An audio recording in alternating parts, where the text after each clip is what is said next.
நம்முடைய சங்கரா கலை மற்றும் அறிவியல் கல்லூரியிலே தொடர்ந்து நடைபெற்றுக் கொண்டிருக்கக்கூடிய சிந்தனை அரங்கம். இந்த அரங்கத்திலே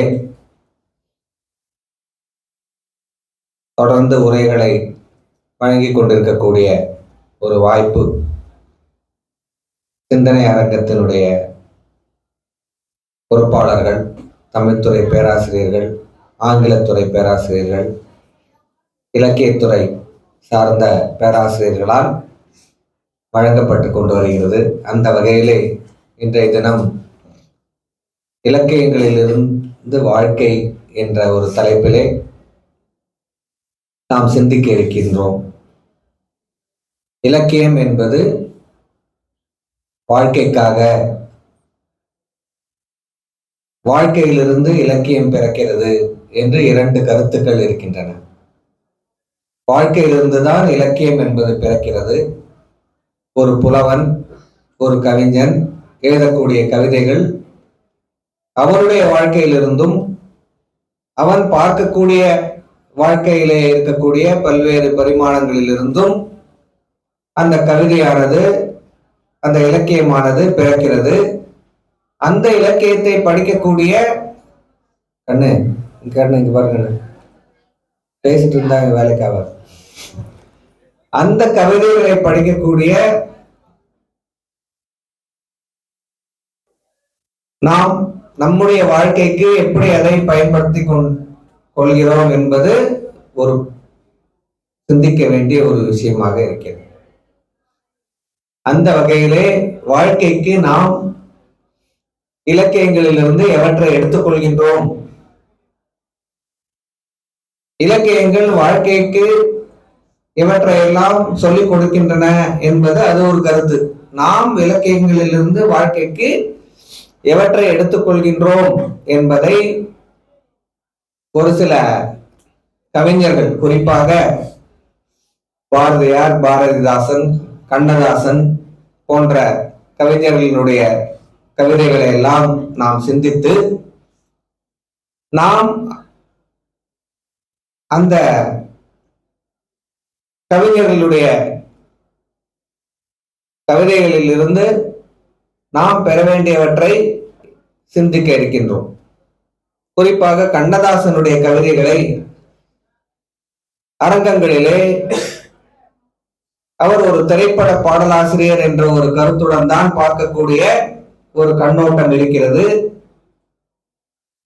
அதை விடுத்து அவர் ஒரு சிறந்த ஒரு கவிஞர் என்பதை அவர் எழுதிய பல்வேறு கவிதைகளின் மூலம் அவர் நிரூபித்திருக்கின்றார். அவர் என்னவோ ஒரு திரைப்பட பாடலாசிரியர் என்று அவருடைய எழுத்துக்களுக்கு முடிவு கட்டி விடுவது என்பது அவருடைய கவிதைகளுக்கு நாம் செய்யக்கூடிய ஒரு துரோகமாகும். ஒரு பெரிய கவிஞனுக்கு, ஒரு மகா கவிஞனுக்கு நாம் இழைக்கக்கூடிய ஒரு அவமானமாகும். இருவேறு தளங்களிலிருந்து இயங்கக்கூடிய கவிஞர்களுக்கு வரக்கூடிய ஒரு சாபக்கேடு.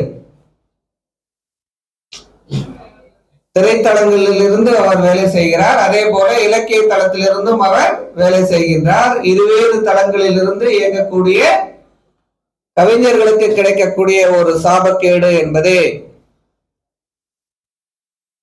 திரைப்பட பாடல் எழுதுவது என்பது தவறல்ல. அந்த திரைப்பட பாடல்கள் தான் கண்ணதாசனை ஒரு பாமர மனிதனிடம் போய் சேர்த்தது என்பதற்கு இருவேறு கருத்துக்கள் இருக்க முடியாது. அந்த திரைப்பட பாடல்கள் தான் அவரை அடித்தட்டு மக்கள் வரை, கிராமத்து மக்கள் வரை, கடைசி தமிழன் வரை அவருடைய பாடல்களை கொண்டு சேர்த்தது. அதற்கு காரணம் திரைப்படம். எனவே கடைசி தமிழன் வரை, கடைக்கோடி மனிதன் வரை ஒரு கருத்தை கொண்டு சேர்க்கக்கூடிய வல்லமை மிகுந்த ஒரு ஊடகம் உண்டு என்றால் அது திரைப்படம் தான். அப்பேற்பட்ட அந்த திரைப்பட ஊடகத்தை பயன்படுத்தி கொண்டு கடைசி மனிதன் வரை அந்த கண்ணதாசன் போன்ற கவிஞர்கள் எல்லாம் சென்று சேர முடிந்தது. ஆனால் கவிஞர் கண்ணதாசன் எழுதிய 7 கவிதை தொகுதிகளை நீங்கள் படிக்க வேண்டும்.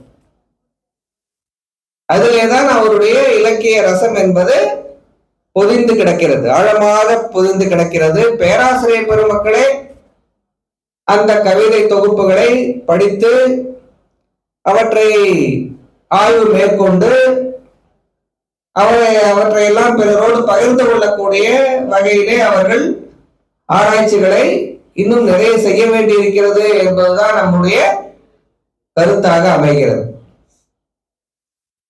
அவருக்கு இணையாக திரைப்பட பாடல்களிலே ஒருவன் பிறந்து வர வேண்டும் என்பதுதான். சாமரம், பூமரம், ஆவணி, தாவணி என்றெல்லாம் பாடல்கள் எழுதுகிறார்கள். இப்போது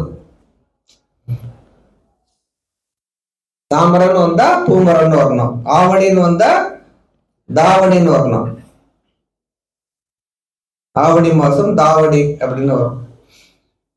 சாமரம் வீசினேன், பூமரம் வீசினேன், ஏதோ ஒண்ணு வரிசையா ஏதோ ஒண்ணு எழுதுறது.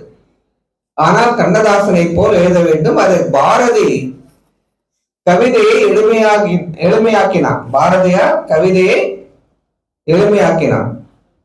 அவனை விட பாரதிதாசன் என்னும் கவிதையை எளிமையாக்கினான். கடினமாக இருந்த கவிதையை பாரதி எளிமையாக்கினான். பாரதிதாசன் பாத்தீங்கன்னா அவனை விட பாரதியை விட எளிமையாக்கினான். எவன் தமிழை எளிமையாக்கி பாமரனிடம் கொண்டு போய் சேர்க்கின்றானோ அவனே சிறந்த கவிஞனாக இருக்க முடியும் என்று பாரதியார் கூறுகின்றார். கண்ணதாசனை படிப்பதற்கு எந்த அகராதியும் தேவையில்லை. ஏதாவது ஒரு அகராதி வேண்டுமா, ஏதாவது ஒரு டிக்ஷனரி வேணுமா அப்படின்னு பாத்தீங்கன்னா அவருடைய கவிதையை படிப்பதற்கு எந்த ஒரு அகராதியுமே நமக்கு தேவைப்படாது.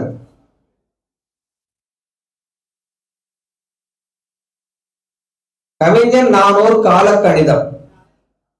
கவிஞன் என்பவன் யார் என்று கண்ணதாசன் எழுதிய இந்த கவிதை. கவிஞன் நானூர் காலக்கணிதம். கருப்படு பொருளை உருப்பட வைப்போம்.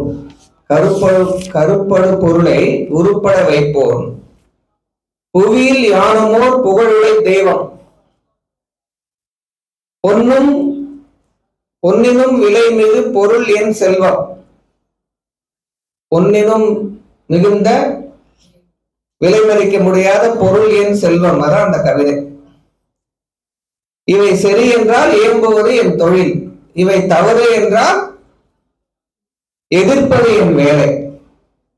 சரியானதை சரி என்று சொல்வேன், தவறு என்று எனக்கு படுவதை எதிர்ப்பேன். இதுதான் என்னுடைய வேலை. இதுதான் கவிஞர்களுடைய வேலையாக இருக்க முடியும். செல்வர்தம் கையில் சிறைப்பட மாட்டேன், பதவி வாளுக்கு பயப்பட மாட்டேன். பாசம் மிகுத்தேன், பற்றுதல் மிகுத்தேன், ஆசை தருவன அனைத்தையும் பற்றுவேன். ஆசை தருவன அனைத்தையும் பற்றுவேன். எல்லாமே எனக்கு என்ன ஆசை இருக்கோ எல்லாத்தையும் நான் அடைவேன், பற்றி கொள்வேன். உண்டானின் பிறருக்கு உண்ண தருவேன்,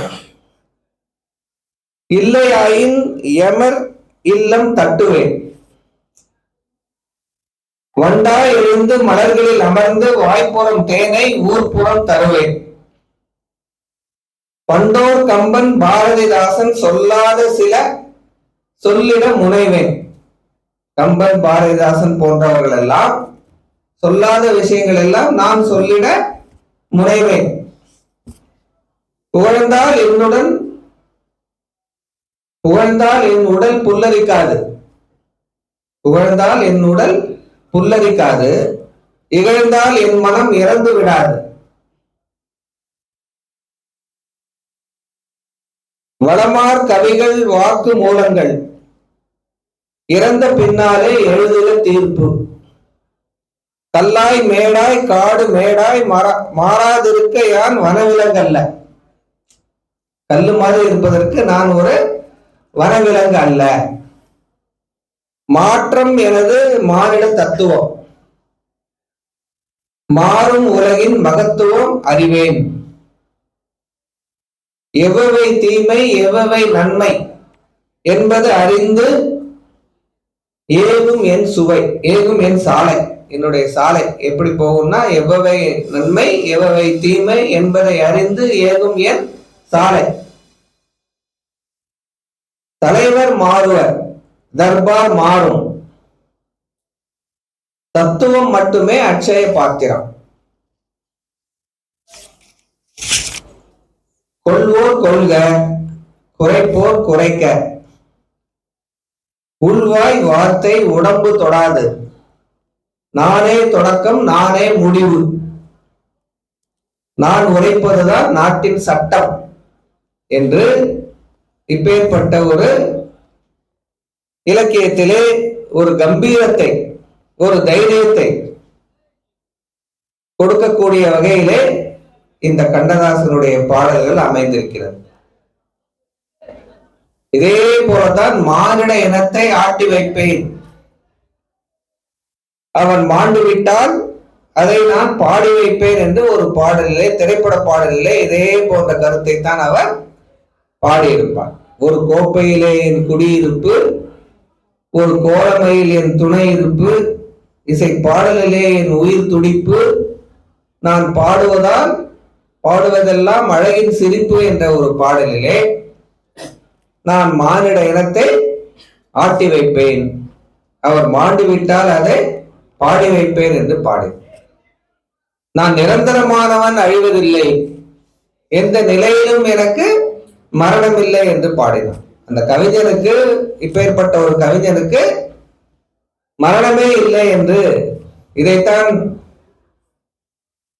thou art not born for death, immortal bird என்று ஜான் கீட்ஸ் பாடினான். உனக்கு அழிவே கிடையாது புலவனே, உனக்கு அழிவு கிடையாது.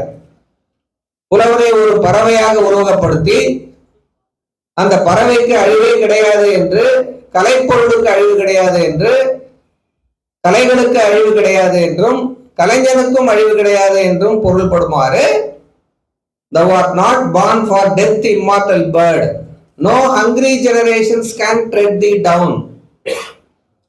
இந்த பசியோடு இருக்கக்கூடிய, இந்த ஆர்டிபிஷியல் இன்டெலிஜென்ஸ் என்று சொல்லப்படக்கூடிய பசியோடு இருக்கக்கூடிய மெட்டீரியல்ஸ், அதாவது பொருள்களின் மீது பற்று வைத்திருக்கக்கூடிய, ஆசைகளின் மீது பற்று வைத்திருக்கக்கூடிய, உலக இன்பங்களின் மீது பற்று வைத்திருக்கக்கூடிய எந்த ஒரு ஜெனரேஷன்ஸ், எந்த ஒரு பிறவிகளும் உன்னை அடைய முடியாது, உன்னை வீழ்த்த முடியாது என்று பொருள்படுமாறு அந்த ஜான் கீட்ஸ் பாடுவான். இந்த கவிதையை, கண்ணதாசனுடைய கவிதையை நாம் பார்க்க வேண்டும். அப்போதுதான் எப்படி இந்த இருவேறு தளங்களில் இருந்து, திரைப்பட பாடல்களிலும் அதே போன்ற ஒரு சுவையை அவன் கொடுத்திருக்கிறான். அதே போல இந்த கவிஞர் ஒரு கால கடிதம் என்ற ஒரு கவிதையிலும் அதே போன்ற ஒரு சுவையை அவன் கொடுத்திருக்கின்றான். அவனது கவிதைகளிலே லாஜிக் என்று சொல்லப்படக்கூடிய ஒரு தர்க்கம் இருக்கும். கடவுள் உண்டு என்று சொல்பவர்கள் இருக்கின்றார்கள், கடவுள் இல்லை என்று சொல்பவர்கள் இருக்கின்றார்கள், இல்லையா? ஆனால் இந்த கவிஞர் கண்ணதாசனுடைய ஒரு கவிதையிலே கவிஞர் உண்டு, கடவுள் உண்டு என்று சொல்பவர்களுக்கும் கடவுள் இல்லை என்று சொல்பவர்களுக்கும் பொதுவான ஒரு கடவுளை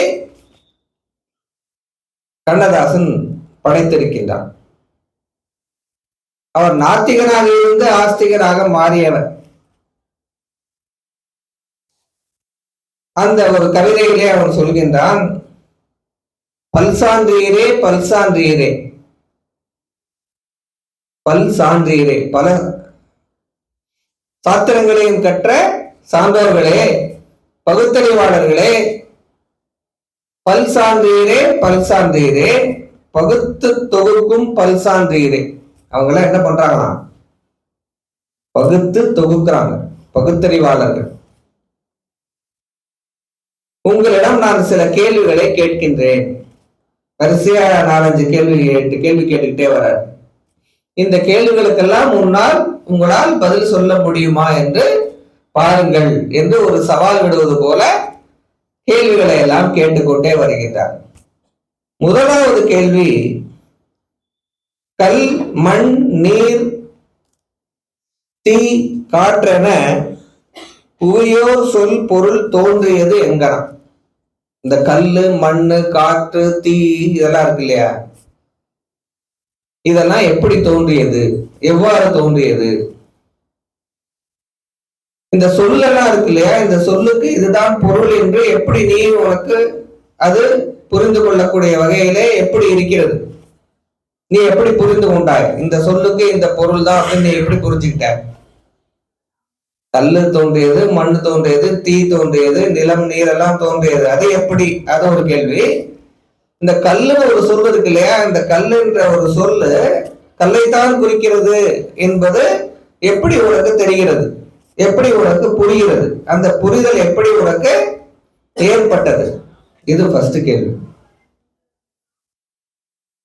இரண்டாவது கேள்வி, வானமும் மதியும் மண்ணிடை கடலும் தானே இயங்கும் தத்துவம் யார் செயல்? வானத்திலே பல்வேறு விதமான நட்சத்திரங்கள் இருக்கின்றன, கோடி கோடியான நட்சத்திரங்கள் இருக்கின்றன. இவை எல்லாம் எப்படி இயங்குகின்றன, யாரால் இயங்குகின்றன? இந்த சான்றோர்களை நீங்கள் எல்லாம் இதற்கு பதில் சொல்ல முடியுமா அப்படின்னு கேட்க. மூன்றாவது கேள்விதான் அற்புதம். ஒரு துளி விந்து உடலில் புகுந்து உயிரோடு கண் வாய் செவி என விருந்து 10ஆம் மாதம் பளிங்கு போல் வெளிவரும் வித்தை யார் செயல்? ஒரு துளி விந்து உடலினுள் புகுந்து உயிரோடு கண் வாய் செவி என விருந்து 10ஆம் மாதம் பளிங்கு போல் வெளிவரும் வித்தை யார் செயல்? விளக்கம் எப்படி? இதுக்கு எப்படி நீங்க விளக்கம் கொடுப்பீங்க?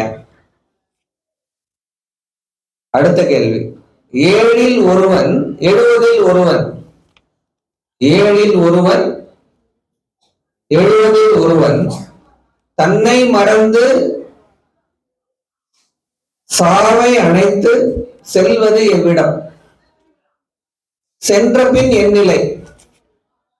7 வயசுல ஒருவன் சாவறான், 70 வயதுல ஒருவன் சாகின்றான். ஃபர்ஸ்ட் கம் ஃபர்ஸ்ட் சர்வ்டு தானே நீதி. முதல்ல வந்தவன் தானே முதல்ல போகணும். இங்கே தந்தை இருக்கின்றான், மகன் இருக்கின்றான், அண்ணன் இருக்கின்றான், தம்பி இருக்கின்றான். அண்ணன் இருக்கும் போதே தம்பி மறைந்து விடுகிறான், தந்தை இருக்கும் போதே மகன் மறைந்து விடுகிறான். இந்த நிலை எவ்வாறு நடைபெறுகிறது? கோடை, 5வது கேள்வி, கோடை, வசந்தம், குளிர், பனி, பூ, மழை தோன்றுவது எங்கனம்? இந்த கோடை, வசந்தம், இந்த போன்ற காலநிலை மாறுபாடுகள் எல்லாம் இருக்கின்றன அல்லவா? இந்த காலநிலை மாறுபாடுகள் எல்லாம் எவ்வாறு தோன்றுகின்றன? விஞ்ஞானத்தால் விவரம் அறிந்து என் அஞ்ஞானத்தை களைய மாட்டீரோ? நீங்கள்லாம் விஞ்ஞானிகள், இந்த பகுத்தறிவு பகலவன்கள் எல்லாம், விஞ்ஞானிகள் எல்லாம் இதற்கு ஒரு விளக்கம் கொடுக்க மாட்டீர்களா என்று ஒரு கேள்வி கேட்கின்றார். அடுத்த கேள்விதான் இறுதி முடிவு. அழகான ஒரு கேள்வி. சந்திர மண்டலம் தெளிந்த ஞானம், சந்திர மண்டலம் தெளிந்த ஞானம் சாலை தடுக்க சக்தி இல்லாததே அப்படின்னு ஒரு கேள்வி. சந்திர மண்டலத்தை நாம் அடைந்து விட்டோம், இப்போது செவ்வாய் கிரகத்தை எல்லாம் அடைந்து விட்டோம். அந்த சாவை தடுப்பதற்கு நாம் என்ன செய்து இருக்கின்றோம்? சாவை யாராவது தடுக்க முடியுமா என்று ஒரு கேள்வி. சாவு என்று ஒன்று இருக்கின்ற வகையிலே அந்த இறைவன் என்பது அவருடைய இருப்பை யாராலுமே நாம் மறுக்க முடியாது என்ற ஒரு தத்துவத்தை இந்த கவிதையிலே அவர் சொல்கின்றார். தன்னுணர்ச்சி பாடல் என்று ஒரு அமைப்பு இருக்கிறது. இலக்கிய வகையிலே லிட்டரரி ஃபார்ம்ஸ் என்று சொல்லப்படக்கூடிய அந்த வகையிலே தன்னுணர்ச்சி பாடல் என்ற ஒரு வகை இருக்கிறது. அதை லிரிக் என்று ஆங்கிலத்திலே கூறுவார்கள். லிரிக்ஸ். கண்ணதாசன் இந்த லிரிக் என்ற ஒரு பகுதியை இந்த ஒரு லிட்டரரி வகையை, இந்த இலக்கிய வகையை மிக அருமையாக கையாண்ட புலவர்களிலே, கவிஞர்களிலே கண்ணதாசன் முக்கியமான ஒரு பங்கு வகிக்கின்றார். ஆங்கிலத்திலே ஷெல்லி, கீட்ஸ், பைரன் போன்ற பல்வேறு பாடலாசிரியர்கள் இந்த லிரிக் என்ற பகுதியை மிக அற்புதமான முறையிலே கையாண்டிருக்கிறார்கள். 55 வயதிலே கண்ணதாசன் மறைந்தார். 40 வயது கூட தாண்டவில்லை ஷெல்லி மறைந்தார். அதே 40 வயது கூட தாண்டவில்லை கீட்ஸ் மறைந்தார். அதே 40 வயது கூட தாண்டவில்லை பைரன் மறைந்தார். இப்படிப்பட்ட மகா கவிஞர்கள் எல்லாம் நீண்ட நெடுங்காலம் இந்த மண்ணில் இருக்க வேண்டிய அவசியம் இல்லை. அவர்களுடைய பிறப்பினுடைய ரகசியம், அவருடைய பிறப்பினுடைய அந்த அர்த்தம் நிறைவேறிய பிறகு அவர்கள் இந்த உலகத்திலே இருக்க வேண்டிய ஒரு அவசியம் இல்லை. அப்பேற்பட்ட அந்த தன்னுணர்ச்சி பாடல்களை ஷெல்லியும் கீட்ஸும் தான் ஆங்கில இலக்கியத்திற்கு அறிமுகப்படுத்தி அதை செம்மைப்படுத்தி மிகச்சிறந்த ஒரு தன்னுணர்ச்சி பாடல்களை எல்லாம் கொடுத்தார்கள்.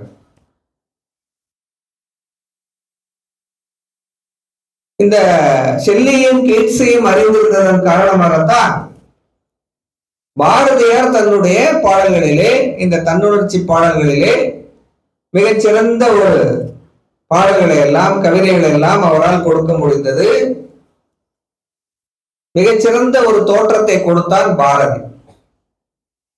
இந்த தன்னுணர்ச்சி பாடல்களிலே 2 டைப் இருக்கு. புற தன்னுணர்ச்சி பாடல் என்ற ஒரு பகுதி இருக்கிறது, அகத்தன்னுணர்ச்சி பாடல் என்ற ஒரு பகுதி இருக்கிறது. சப்ஜெக்டிவ் போயட்ரி, அப்ஜெக்டிவ் போயட்ரி என்று ஆங்கிலத்திலே சொல்லுவார்கள். அகத்தன்னுணர்ச்சி பாடல் என்பது சப்ஜெக்டிவ் போயட்ரி, சப்ஜெக்டிவ் லிரிக்.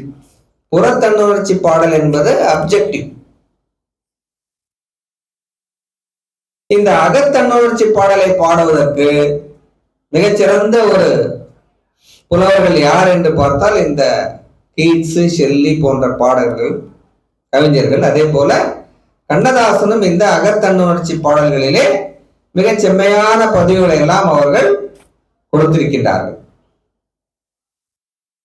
பாரதியை எடுத்துக்கொண்டால் எங்கோ ஒரு கரும்பு தோட்டத்திலே கண்ணுக்கு தெரியாத ஒரு பிஜி என்ற ஒரு தீவிலே அங்கே இருக்கக்கூடிய தமிழனுக்காக, அங்கே இருக்கக்கூடிய இந்தியர்களுக்காக, தமிழ்நாட்டிலிருந்து இந்தியாவை விட்டு புலம்பெயர்ந்த அந்த தீவிலே வாழக்கூடிய, கரும்பு தோட்டத்திலே வாழக்கூடிய மக்களுக்காக கலங்கி நின்று பாடல்களை பாடிய அந்த பாரதியார் புற தன்னுணர்ச்சி பாடலிலே மிகச்சிறந்த ஒரு தாக்கத்தை ஏற்படுத்தினார்.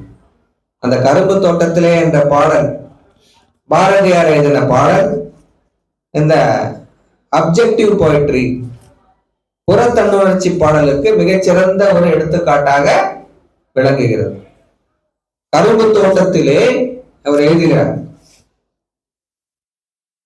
அவர் கால்களும் கைகளும் சோர்ந்து விழும்படி.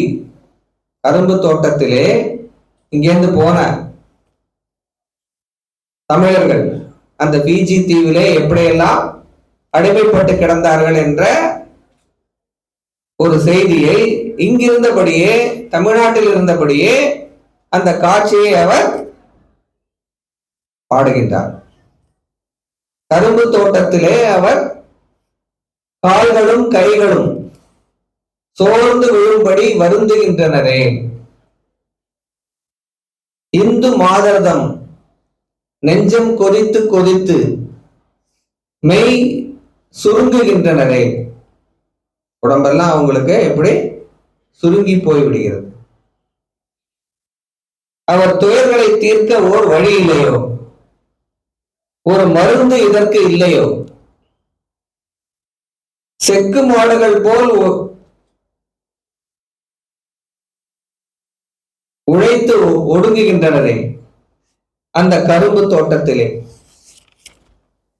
நாட்டை நினைப்பாரோ, எந்த நாளினில் போய் இனி காண்பதென்றே வீட்டை நினைப்பாரோ, அவர் விம்மி விம்மி விம்மி அழும் குரல் கேட்பாய் காற்றே, காற்றுக்கு ஒரு தூது விடும் போல ஒரு பாடலை அவர் விம்மி விம்மி அழக்கூடிய இந்த அழுகை ஒலியெல்லாம் காற்றே நீ தூதாக சென்று நீ அவருடைய குறையை தீர்ப்பாயோ என்று எங்கோ இருக்கக்கூடிய ஒரு கரும்பு தோட்டத்திலே கண்ணீரோடு நிற்பதை, தமிழர்கள் கண்ணீரோடு நிற்பதை இவர் பார்த்து பரிதவித்து எழுதக்கூடிய ஒரு காட்சியை நாம் பார்க்கிறோம். ஆங்கிலத்திலே சிம்பத்தி என்று ஒன்று உண்டு, எம்பத்தி என்று ஒன்று உண்டு. சிம்பத்தி, எம்பத்தி. சிம்பத்தி என்பது அங்கே இருக்கக்கூடிய எவனாவது ஒருவர் துயருற்று கிடக்கின்றான் என்றால், துன்பப்பட்டு கொண்டிருக்கின்றான் என்றால் அவனுக்காக இறங்குவது என்பது சிம்பத்தி. மனம் இறங்குவது என்பது பொதுவாக நாம் மனம் இறங்கி அவனுக்காக பேசுவது என்பது சிம்பத்தி.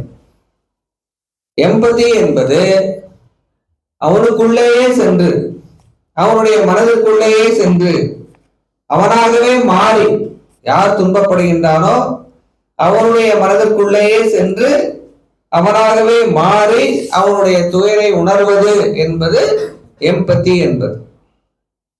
அந்த எம்பத்தி தான் இந்த கரும்பு தோட்டத்திலே என்ற ஒரு பாடலை பாரதியாரை பாட வைத்தது. இந்த கண்ணதாசனை எடுத்துக்கொண்டால் அகச்சார்பு தன்னுணர்ச்சி பாடல்களை மிக அதிக அளவிலே அவர்கள் பாடியிருக்கின்றார்கள். 6 மாத குழந்தை துயில் உறங்கிக் கொண்டிருக்கின்றது. அவருடைய பேர குழந்தை 6 மாத குழந்தை தூங்கிக் கொண்டிருக்கின்றான். தூங்குறவனை எழுப்பக்கூடாது அப்படின்னு தானே நம்ம எல்லாரும் சொல்லுவோம். ஏன் தூங்குறவனை எழுப்பக்கூடாது அப்படின்னா, அவனுக்கு ஆயுள் காலம் குறைந்து விடும் என்பதற்காக தூங்கிக் கொண்டிருக்கிறவனை எழுப்பக்கூடாது அப்படின்னு சொல்லுவோம். ஆனால் இங்கு ஒரு கண்ணதாசன் ஒரு புதிய கதையை சொல்கின்றார். குழந்தை தூங்குகிறது, அவனை எழுப்பாதே என்று பல்வேறு காரணங்களே அவர் கூறுகிறார். அவனை எழுப்பாதே, அப்படியே தூங்கட்டும். அவனை எழுப்பாதே, அப்படியே தூங்கட்டும். ஆழ்ந்த துயிலிலே அமைதியை காணட்டும். ரொம்ப ஆழ்ந்து தூங்கிக் கொண்டிருக்கின்றான், அவன் அமைதி காணட்டும், அவனை எழுப்பாதீங்க. இப்போது தூங்குவதே சுகமான தூக்கம். இந்த குழந்தை தூங்குது இல்லையா, இப்போ தூங்குறது தான் சுகமான தூக்கம். சுகமாக தூங்கட்டும். கிளாஸ் ரூம்ல தூங்குறது தான் ஒரு சுகமான தூக்கம். அப்புறம்லாம் தூங்க முடியாது. வீட்டுல போனா கூட இந்த மாதிரியான சுகமாக நாம் தூங்க முடியாது. அதனால் தூங்கிறவனை எழுப்பாதே, அவன் சுகமாக தூங்கட்டும். கண்ணை விழித்திருந்து காசினியை பார்க்குங்கால் என்ன துயர் வருமோ, எங்கெங்கே அடி விழுமோ. கண்ணை திறந்து பார்த்துட்டான் உலகத்தை அப்படின்னா எப்படிலாம் அவனுக்கு கஷ்டங்கள் வரும், துயரங்கள் வரும், எங்கெங்கெல்லாம் அவனுக்கு அடி விழுவும் அப்படின்னு தெரியாது. அதனால கண்ணை மூடிட்டு அவன் தூங்குறதே பெட்டர். காதல் வருமோ, காதலுக்கு தடை வருமோ, மோதல் வருமோ, முறை கெடுவார் நண்பர் ஆவாரோ. கண்ணன் திறந்து இந்த உலகத்துக்கு அவன் போயிட்டான்னா இந்த மாதிரியான விஷயங்கள்லாம் தானே வந்து சேரும். காதலும் வரும், மோதலும் வரும், முறைகேடான நண்பர்களும் அவனுக்கு கிடைப்பாங்க. அதனால அவனை எழுப்பாதீர்கள், இப்படியே தூங்கட்டும். நலமிழந்த பெண் ஒருத்தி நாயகியாய் வருவாளோ, செய்ய தொழில் வருமோ. படிச்ச உடனே வேலை கிடைக்குமா, திண்டாட்டம் தான் வருமோ. வேலையில திண்டாட்டம், வேலை கிடைக்கலனாலும் திண்டாட்டம், வீட்டுக்கு போனாலும் திண்டாட்டம், போற வழியிலையும் திண்டாட்டம். வெயில் அழைத்து வரும் வியர்வையிலே நீராடி ஐயா பசி என்று அலையும் நிலை வருமோ. சாப்பாட்டுக்கு பிச்சை எடுக்கக்கூடிய நிலை வந்து விடுமோ? ஆனால் அவன் இப்படியே தூங்கட்டும். என்ன வரும் என்று இப்போது யார் அறிவார்? அவனை எழுப்பாது, அப்படியே தூங்கட்டும். இப்போ இவன் ஒரு செல்வம் இல்லாதவன், இவன் இப்படி தூங்குறான். அதே மாதிரி கோடி கோடியாக பணம் இருப்பவன் அவனும் தூங்குகின்றான். அவனையும் நீங்கள் எழுப்பாதீர் அப்படின்னு அவனுக்கு ஒரு பாட்டு. கோடிக்கு அதிபன் என குறையாது வந்தாலும், நாட்டு தலைவன் என நல்வாழ்வு பெற்றாலும் சரி, இவனுக்கு நிறைய பணம் காசு சேர்ந்தா கூட, இவன் தான் நாட்டுக்கே தலைவனானா கூட, கேட்ட பொருள் அனைத்தும் கிடைத்தாலும், அவன் மாட்டுக்கும் கூட மரியாதை கிடைத்தாலும், அவன் வீட்டுல ஏதாவது ஒரு மாடு இருந்தா அந்த மாடை கூட எல்லாரும் கும்பிடுவாங்களாம். அப்பேற்பட்ட ஒரு செல்வந்தனாக அவன் இருந்தாலும், பஞ்சனைகள் இருந்தாலும், பால் பழங்கள் உண்டாலும், சொத்துள்ள காரணத்தால் தூக்கம் பிடிக்காது. அவனுக்கு நாளை காசு நிறைய சேர்ந்தா கூட அவனுக்கு தூக்கம் பிடிக்காது. அவனை எழுப்பாது, அப்படியே தூங்கட்டும். எந்த நெடுஞ்சாலையிலோ, எந்த பூஞ்சோலையிலோ, எந்த நெடுஞ்சாலையிலோ, எந்த பூஞ்சோலையிலோ தம்பி நடந்த பின்பு தனிமை கிடைக்காது. தனிமையே அவனுக்கு கிடைக்காது. நெடுஞ்சாலையில நடந்து போனாலும் சரி, பூஞ்சோலையில நடந்து போனா கூட அங்க ஒருத்தன் வந்துருவான். தனிமையில போனா கூட, எங்க பூஞ்சோலைக்கு வந்திருக்கீங்களா அப்படின்பா. தனியா சினிமாவுக்கு போனா கூட, நீங்க சினிமாவுக்கு வந்திருக்கீங்களா ஒருத்தர் பின்னாடி வந்துடும். அதுபோல அவனுக்கு தனிமை கிடைக்காது. நம்பிக்கை, ஏமாற்றம், நடுக்கம், பயம், கோபம், வெம்பி அழுதல், வியர்த்தல், விறுவிறுத்தல், கொதித்தல், துடிதுடித்தல், இன்னும் எவ்வளவோ விஷயங்கள் அவனுக்கு நடக்கும். அத்தனையும் தாங்குவதற்கு அடித்தளங்கள் வேண்டாமா? அத்தனையும் தாங்குவதற்கு அடித்தளங்கள் வேண்டாமா? இப்போது தூங்கட்டும், இனிமேல் அழுவதற்கு. இனிமேல் அழுதான் போறான், இப்பொழுது தூங்கட்டும், இனிமேல் அழுவதற்கு என்று இந்த தன்னுணர்ச்சி பாட்டுகளினுடைய இந்த உச்சத்திலே இந்த பாடலை அவர் எழுதுகின்றார். இது ஒரு வாரம் குமுதம் என்ற ஒரு பத்திரிகையிலே அவர் இந்த பாடல்களை எல்லாம் எழுதி கொண்டே வந்தார். அடுத்த வாரத்திலேயே அவனுடைய அந்த பேரப்பிள்ளை இறந்து விடுகிறார். இதே பேரப்பிள்ளை யாரை பார்த்து இந்த பாட்டெல்லாம் பாடினாரோ, அவனை எழுப்பாதீங்கன்னு பாடினாரோ, அதே பேரப்பிள்ளை அடுத்த வாரத்திலேயே இறந்து விடுகிறார். இந்த இறந்துபட்ட அந்த பேர குழந்தைக்கு மீண்டும் ஒரு கவிதையை அவர் படைக்கின்றார். ஒரே வாரத்திலே இறந்து விடுகிறார். முத்துமணி பல்லக்கு. இப்ப இறந்து போன பையனுக்கு அடுத்த வாரம். முத்துமணி பல்லக்கு, முளைத்தெழுந்த சிறு கீரை, தத்தும் கிளி, தேவதாரு உதிர்த்த இலை,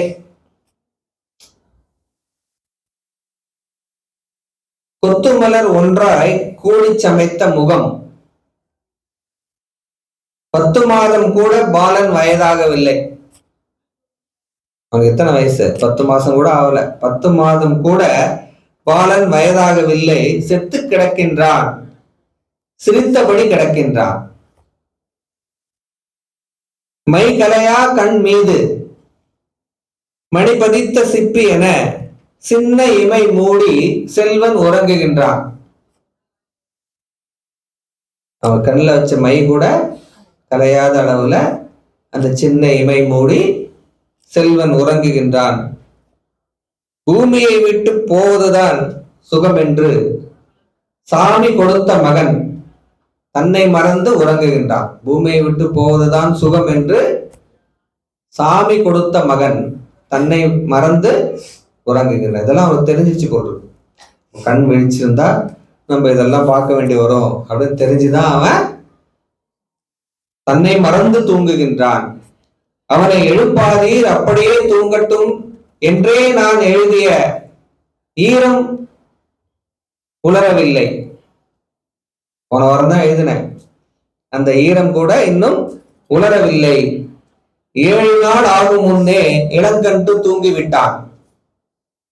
7 நாள் ஆகும் முன்னே, 7 நாள்னா என்ன 7 நாள்? அது பாடம் எழுதி 7 நாள் கூட ஆகல, அதுக்குள்ள இந்த இளங்கன்று தூங்கிவிட்டான். அறம் பாடிவிட்டேனோ அறியேன், சிறு குருவி திறம் பாட மாட்டாமல் செத்த கதையை பாடுகின்றேன். அந்த குருவி அவனுடைய திறம் பாட முடியாமல் செத்த கதையை நான் பாடுகின்றேன். தாத்தா என்று தழுவ பிறந்த மகன், தாத்தா என்று தழுவ பிறந்த மகன் பூத்தார் போல் பூத்து புழுவில் உதிர்ந்து விட்டான். 100 வயது ஆனவர்கள் நோய் நொடி இல்லாது இருக்க, 100 வயசு இருக்கிறவங்களா கூட நோய் நொடி இல்லாமல் இருக்கின்றான். பால்வடியும் பொன்னிதழை காலன் பறித்து விட்டான். அப்படின்னு இந்த அகச்சார்பு தன்னுணர்ச்சி பாடல்களிலே சப்ஜெக்டிவ் போயிட்டு மிகச்சிறந்த ஒரு உணர்ச்சி மிகுந்த பாடல்களை எல்லாம் எழுதக்கூடிய அளவுக்கு நம்முடைய வாழ்க்கையிலே நடக்கக்கூடிய, தன்னுடைய வாழ்விலே தான் அனுபவித்த அந்த துயரங்களை எல்லாம் இந்த பாடலிலே அவர் கொட்டி எழுதியிருக்கின்றார். இது போலத்தான் இப்போதெல்லாம் பாடல் எழுதுபவர்கள் திரைப்பட பாடலாக இருந்தாலும் எப்படியெல்லாம் வார்த்தைகள் வருகின்றன என்பதெல்லாம் உங்களுக்கு தெரியும். உன்னை காணாத கண்ணும் கண்ணல்ல, உன்னை எண்ணாத நெஞ்சும் நெஞ்சல்ல, நீ சொல்லாத சொல்லும் சொல்லல்ல, நீ இல்லாமல் நானும் நான் அல்ல. இங்கு நீ ஒரு பாதி நான் ஒரு பாதி, இதில் யார் பிரிந்தாலும் வேதனை பாதிதான். காலங்கள் மாறும் காட்சிகள் மாறும், காதலின் முன்னே நீயும் நானும் வேறல்ல. இப்போ எப்படி அந்த பாடல்கள் இருக்கிறது என்பதை சொல்லி தெரிய வேண்டியது இல்லை. அதே போல சுற்றி 4 சுவர்களுக்குள் தூக்கமின்றி கிடந்தோம். இந்த காதலன் காதல் எப்படி இருந்தாங்கிறத இப்போது அப்பட்டமாக இந்த எழுதக்கூடிய பாடல்களை எல்லாம் நாம் பார்க்கக்கூடிய நிலையிலே கண்ணதாசன் எழுதிய அந்த திரைப்பாடலாக இருந்தாலும் அதிலே அவர்கள் எப்படி இருந்தார்கள் என்பதை மிக அழகாக அவன் சொல்கின்றான். சுற்றி 4 சுவர்களுக்குள் தூக்கமின்றி கிடந்தோம், சிறு துன்பம் போன்ற இன்பத்திலே இருவருமே நடந்தோம். 16 வயதுன்னு ஒரு பாட்டு வரும். அந்த பாடல்ல இந்த சுற்றி 4 சுவர்கள் தூக்கமின்றி கிடந்தோம், துன்பம் போன்ற இன்பத்திலே இருவருமே நடந்தோம் என்று மிகச்சிறந்த அந்த தன்னுணர்ச்சி பாடல்களை, புகச்சார்பு தன்னுணர்ச்சியாக இருந்தாலும் அகச்சார்பு தன்னுணர்ச்சியாக இருந்தாலும் குறிப்பாக இந்த தன்னுணர்ச்சி பாடல்களிலே நம்முடைய வாழ்க்கையிலே நாம் எப்படியெல்லாம் சோகத்தை அனுபவிக்கின்றோம், உணர்ச்சிகளை நாம் எப்படியெல்லாம் கையாளுகிறோம் என்று மிகச்சிறந்த முறையிலே பாரதியாக இருந்தாலும் சரி, அவருக்கு பிறகு வந்த கண்ணதாசனாக இருந்தாலும் சரி, அவர்கள் இலக்கியங்கள் மூலமாக நம்முடைய வாழ்க்கை பாடங்களை அவர்கள் நமக்காக கொடுத்திருக்கின்றார்கள். அதை நாம் அந்த 7 தொகுதிகள் இருக்கின்றன. அந்த 7 தொகுதிகளில் குறிப்பாக அந்த 2 தொகுதியில் நடுவிலே இருக்கக்கூடிய அந்த 2 தொகுதிகளையாவது நாம் படிக்க வேண்டும், அவற்றை பற்றி நாம் சிந்திக்க வேண்டும், பேச வேண்டும் என்று சொல்லி விடைபெறுகிறேன். நன்றி, வணக்கம்.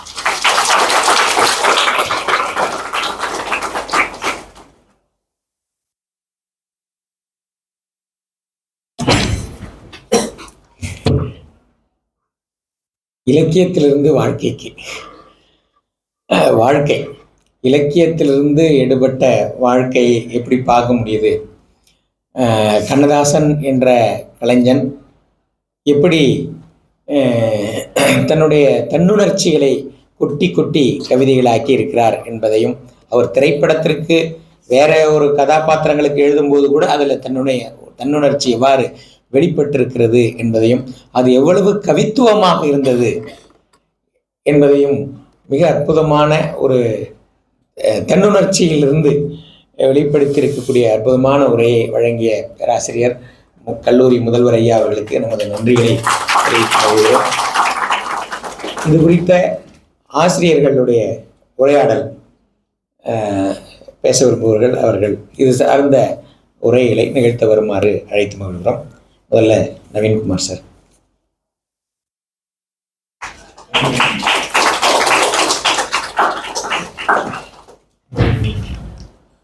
வணக்கம். ஒரு மிகச்சிறந்த உரை. கண்ணதாசனை பெரும்பாலும் சினிமா பாடல் அப்படின்னு சொல்லும்போது நமக்கு இலக்கியம் அப்படின்றது தோணாது. அது ஒரு ரெண்டாம் பட்சம் தான். இலக்கியம் அப்படின்னா மேலே உயர்ந்தது அப்படின்றது. ஆனால் கண்ணதாசன் படைத்திருக்கக்கூடிய இலக்கியங்களெல்லாம் பெரும்பாலும் நாம் தெரிஞ்சுக்கிறது இல்லை. அது ஐயா 7 தொகுதி இருக்குது அப்படின்னு சொன்னார். ஆச்சரியமாக தான் இருந்தது. நான் ஏதோ ஒரு சில பாடல் தனிப்பாடல்கள் போல் தனிப்பாடல் திரட்டு மாதிரி அதெல்லாம் இருக்கும் அப்படி தான் நினச்சேன். ஆனால் 7 தொகுதிகள் எழுதியிருக்காரு. அதில் இவ்வளோ அழகான கவிதைகள்லாம் இருக்குது அப்படின்றத சொல்லும்பொழுது ரொம்ப ஆச்சரியம். ரொம்ப நல்ல பாடல்கள் ஐயா தேர்ந்தெடுத்து சொன்ன அந்த பாடல்கள் கூட ரொம்ப அழகானது.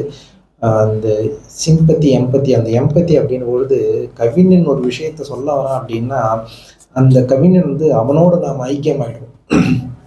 அந்த குழந்தையினுடைய இறப்பு பற்றி ஒரு மனிதன் எப்படி பிறந்து வாழ்க்கையில் என்னெல்லாம் கஷ்டப்படுறான் அப்படின்றத ஒரு குழந்தை தூங்குது, அந்த குழந்தை தூங்கட்டும் அப்படின்னு சாதாரணமாக சொல்கிற ஒரு விஷயம். ஆனால் அது அவனுடைய வாழ்க்கையில் ரிஃப்ளெக்ட் ஆகும்போது நம்ம கேட்போம், இதே கஷ்டம் உனக்கு வந்துச்சுன்னா அப்படின்னு ஒரு கேள்வி வரும். அந்த கேள்வி வரும்போது அதுக்கும் அவன் பதில் வச்சிருக்கான். அந்த கஷ்டம் எனக்கும் வந்திருக்கு அப்படின்றத சொல்கிறான். சொல்லும் பொழுது நாம் நம்மளையும் அதில் பொருத்தி பார்ப்போம். அந்த பொருத்தி பார்க்குற அந்த ஒரு பெரிய விஷயம் இருக்குது. அதில் ரொம்ப அழகாக அந்த எம்பத்தியை கண்ணதாசன் சொல்லியிருந்த ஒரு பக்கம்னா அந்த எம்பத்தியை ரொம்ப பியூட்டிஃபுல்லாக நம்மளுக்கு டச் பண்ணுற மாதிரி சார் சொன்னது இன்னொரு அழகு. அது ரொம்ப அழகாக சொன்னார்.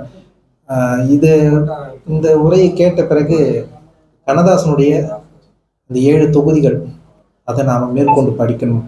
அதோடு இங்கிலீஷ் லிட்ரேச்சர் இருக்கக்கூடிய ஆங்கில எழுத்து இருக்கக்கூடிய புலவர்கள் அவங்களுடைய பாட்டோட கம்பேரிட்டிவ். ஏன்னா கம்பேரிட்டிவ் அப்படின்னு சொல்லும்போது தமிழில் எடுத்துக்கிட்டோம் அப்படின்னா பாரதியார் எடுத்துக்குவோம்.